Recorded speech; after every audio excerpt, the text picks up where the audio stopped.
AIDIS, Asistencia e Integración para Personas con Discapacidad, es una mutual con experiencia profesional que trabaja interdisciplinariamente para llegar a obtener la mejor calidad de vida de sus pacientes. Mutualismo y ciencia se conjugan para brindar una excelente prestación.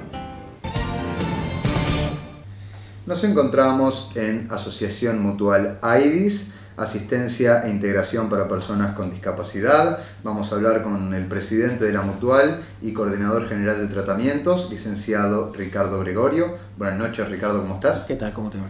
Y con su coordinadora asistencial, la licenciada Victoria Rinaldi. Buenas noches, Victoria. Hola, ¿qué tal? Les agradezco en primer término que nos reciban aquí en la mutual. Vamos a comenzar un poquito hablando de la trayectoria, en qué año se funda la mutual y en qué contexto.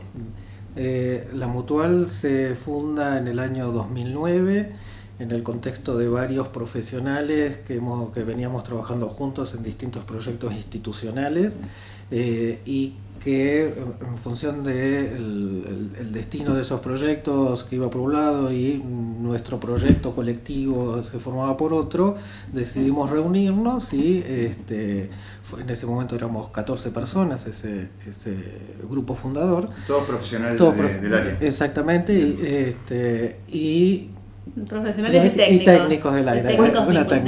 ¿Cuál fue la visión que tuvieron? ¿Qué fue lo que quisieron cambiar quizá de las instituciones en las que trabajaban para fundar la Mutual AIDIS? En primera instancia, algo que es muy valioso, que es el conocimiento en el tiempo de con qué otro estás trabajando, ¿no?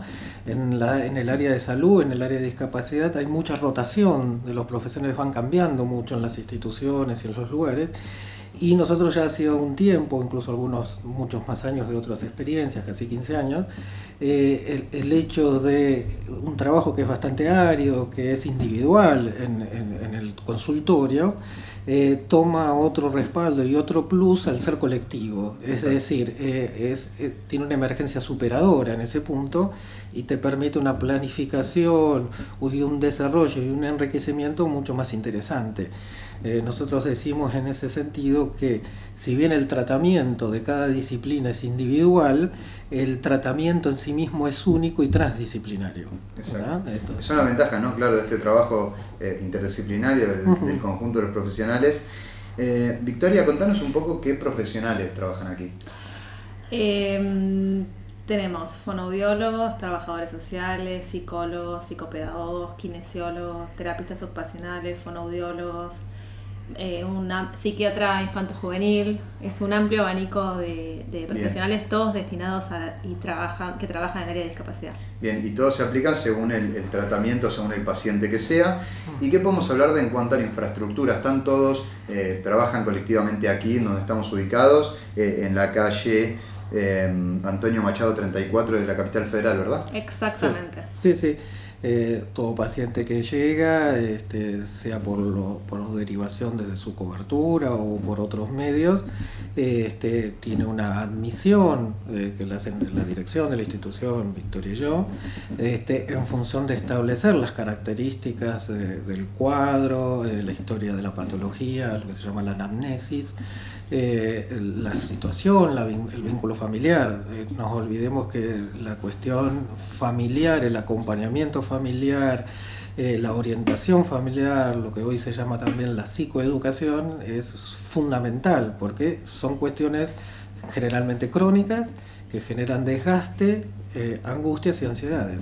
¿Y cómo se trabaja, no? Porque hay que brindar un servicio muy integral cuando hablamos de discapacidad, porque en este caso los pacientes, me comentaban, tienen una asistencia semanal de 2 o 3 veces, pero todo el resto del tiempo están con sus familias. ¿Cómo se trabaja de esta forma tan integral? Eso va a depender de cada paciente. Hay algunos pacientes que van a la escuela durante el día o van a centros educativos terapéuticos y después vienen los tratamientos. Hay otros pacientes que no están escolarizados y vienen al tratamiento. Hay otros pacientes que ya son más grandes, están terminando su etapa secundaria y vienen al tratamiento posterior al momento de la escuela. Exacto. ¿Cuál es el rango de edad que atienden? ¿Hay un rango de edad? Sí, como decía una paciente mía de hace muchos años, desde 0 años hasta 25, 26, es decir, todo lo que cubre la primera infancia, la niñez y la juventud, primera juventud. Bien, bien. ¿Cuáles son los distintos tipos de patologías que atienden aquí? Y básicamente todo aquel cuadro que genere lo que se llama como consecuencia un retraso mental, dentro generalmente de lo leve, moderado o grave, encefalopatías crónicas, lo que comúnmente se llama patología de parálisis cerebral o otra cuestión lesional del sistema nervioso central, trastornos del espectro autista en sus distintas posiciones dentro del espectro, como puede ser un síndrome de Asperger o un trastorno generalizado del desarrollo no especificado, déficits de atención, hiperactividad que generan un descenso cognitivo, algunos síndromes genéticos que pueden ser Prader-Willi o un síndrome de Duchenne, que si bien es muscular puede generar un descenso cognitivo. Bien. Es decir, es bastante amplio. Es bastante amplio y entiendo que cada patología tiene una forma de atenderse distinta. ¿Cómo en la modalidad de trabajo, una vez que se hace la admisión, cómo se prosigue para acertar con el tratamiento y para comenzar, ¿no?, a realizarlo? Nosotros tenemos 2 fuentes de derivación, uno es el boca a boca y otro es las obras sociales directamente. En algunos casos vienen los pacientes derivados de la obra social directamente con una sugerencia de cuál es el tratamiento que ellos consideran en función de un equipo terapéutico que tenga la obra social y que nos recomienda a nosotros el estilo de tratamiento y la modalidad de atención que ellos consideran correspondiente en función de su evaluación. Bien. Por otro lado está el boca a boca, que lo que hacemos es nosotros una evaluación en la cual primero con la anamnesis se considera qué tipos de terapia y con qué profesionales se podría atender, y posterior a eso tiene una evaluación integral de cada profesión que nosotros hayamos evaluado como para poder considerar la cantidad de sesiones necesarias para ese paciente. Claro, ahí se arma lo que se llama el esquema terapéutico, que es su frecuencia, modalidad, hora. Desde ya cada disciplina, que ella nombra unas cuantas, ¿no es cierto?, en primera instancia tiene que conocer mucho su propio oficio, por decirlo de una manera, y luego la riqueza está justamente en que somos de varias disciplinas y poder dialogar interdisciplinariamente y además ver el sesgo de cada paciente, ¿no?, el estilo de cada paciente. Si bien las patologías, los nombres son los mismos, la manera de encarnarse la patología en cada niño tiene que ver con el estilo de ese niño o de ese paciente, y eso es absolutamente único y diferencial. Dentro de las disciplinas también hay corrientes, hay distintas versiones, de la misma manera que vos ves a 40 pediatras y podés tener 40 indicaciones, algunas no todas coincidentes. Lo mismo pasa en la salud mental o en la discapacidad. La idea es poder pensar las distintas filosofías, prácticas o empiria que se ha tenido en el transcurso de la historia y poder usarlo como caja de herramientas, ¿no?, en función de ese estilo del niño, del estilo también del profesional, que uno puede después de los años ver que ese va a funcionar mejor con tal perfil y tal estilo, entonces ahí abocarse a armar el tratamiento. Bien. Cuando se hace una admisión, las distintas patologías deben tener posibilidad de mejorar o no. ¿Cómo se plantea el objetivo de trabajo ante las distintas situaciones, ¿no? Mira, la primer mejora es que no haya retroceso. Exactamente. Esa es la primera mejora en esta área. Todo lo que no sea retroceso ya va a ser un avance. Esto a veces es muy difícil de explicar y a veces es muy difícil de aceptar, pero eso ya es importante. Hay patologías que por sus cuadros ineludiblemente van a ir a un proceso de complicación o deterioro. Hay otras que, como son más niños, no sabemos hasta dónde va a ser su techo, si bien sabemos que va a haber uno. De lo que se trata es de no cejar en la estimulación para poder conseguir el mayor techo posible, o ver si lo podemos perforar un poquito. Claro, potenciarla lo más posible las capacidades, ¿no? Exactamente, y a veces los pasos son grandes y a veces los pasos son muy chiquitos. Lo importante es que no sea para atrás. Exactamente. ¿Cómo es la relación que se genera con el paciente, con las familias? Debe ser una relación, supongo, muy íntima, ¿no? Deben como me decían, 2-3 veces por semana, supongo que debe ser lo mínimo que un chico asiste. ¿Cómo es este ida y vuelta? Sí. Es íntima, intensa, contradictoria. A veces es lo mínimo y a veces pasional, no. a veces. Claro, en todos los ámbitos.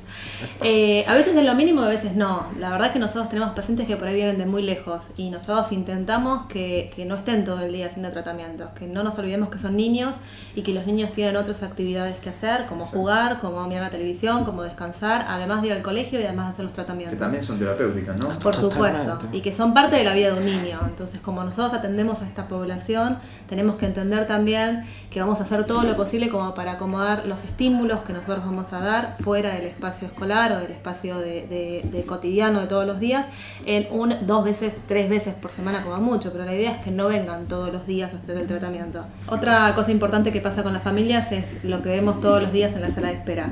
Es significativo el espacio justamente porque pasan muchas horas acá adentro, si bien tratamos de que sea no todos los días, sino en 2 veces por semana o tal vez 3 veces por semana. Son familias que tienen en lo cotidiano un espacio para poder estar acá, entonces suelen traer mates, suelen festejar los cumpleaños, suelen traer algo para compartir, digamos, hay un espacio de una cartelera donde las familias por ahí pueden escribir o poner los cumpleaños de cada uno que viene acá, digamos, son parte de AIDIS. Nosotros tenemos un espíritu que es un espíritu de mutual, cooperativa, en donde todos los que conformamos AIDIS, los profesionales y las familias, somos parte de este proyecto. Entonces el crecimiento de la familia y de la terapia individual va a tener que ver con el trabajo que se hace desde lo terapéutico, desde lo asistencial, con cada una de las familias.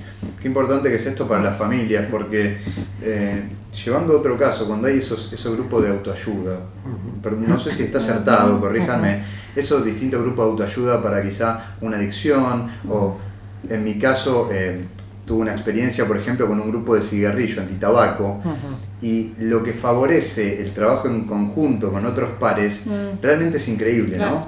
Y en este caso supongo que la familia, en el cuidado de ese chico y esperarlo acá y estar acá constantemente y varias veces por semana, esta interconexión con la demás familia debe ser satisfactoria, ¿no? Sí, es fundamental porque es encontrarse con otros pensando que la travesía por ciertas angustias, pero también por ciertas alegrías, no le ha pasado solamente a ellos, sino que son miembros de una comunidad donde pasan cosas y que por más especial o no especial que sea alguien, más patología o menos patología que le pase a alguien, lo fundamental es pensar que es un alguien y que es un sujeto en su historia, en su comunidad y que tiene deseos, broncas, cosas, impedimentos, pero también otras cosas interesantes. Exactamente, también derechos si es una persona, ¿no? Claro. Quiero destacar que las personas que trabajan en discapacidad es personas que lo hacen con vocación. Quiero en este momento hacer una pausa para remarcar la vocación que tienen ustedes y el equipo que trabaja aquí para realizar el trabajo, ¿no?, que llevan adelante. Por último, me gustaría hablar un poco de la discapacidad en la Argentina. ¿Cómo estamos en cuanto a discapacidad a nivel nacional?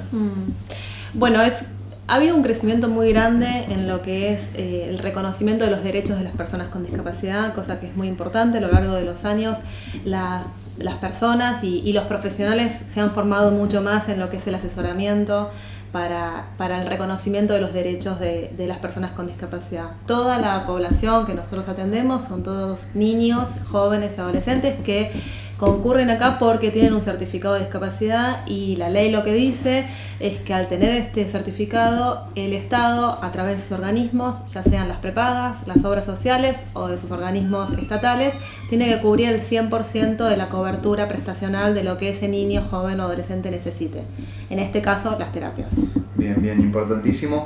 ¿Y cómo estamos como sociedad en cuanto a concientización, ¿no?, de lo que tiene que ver con discapacidad?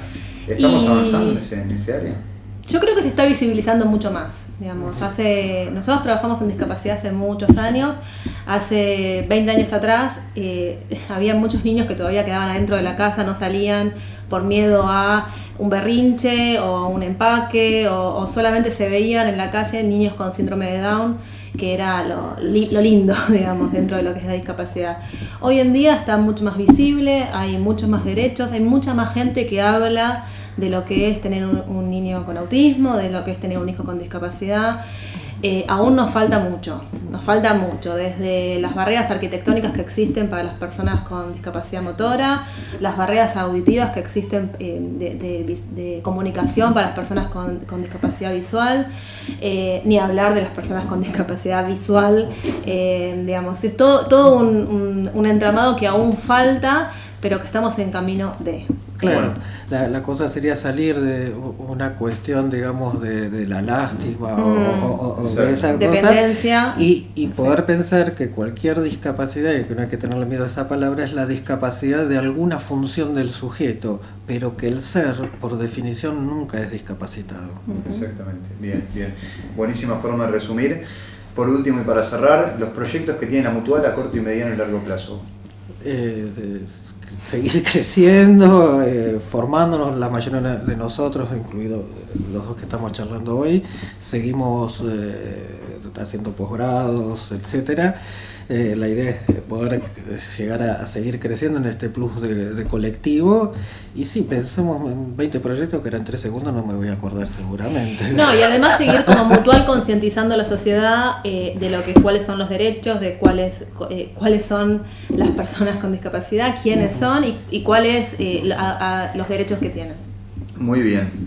Licenciada Victoria Rinaldi, licenciado Ricardo Gregorio, presidente de la Mutual y coordinador general de tratamientos y coordinador asistencial. Les agradezco nuevamente que nos hayan recibido en esta institución que sin duda trabajan con una base que es la vocación y esta concientización social, la cual vos recién comentaste, que creo es uno de los puntos más importantes hoy, fuera de la institución, ¿no? Creo que como ciudadanos, como sociedad, necesitamos esta concientización y lo bien que va a ser para la comunidad en su conjunto. No, gracias a vos. Gracias por recibirnos nuevamente y buenas noches y hasta la próxima. Sí.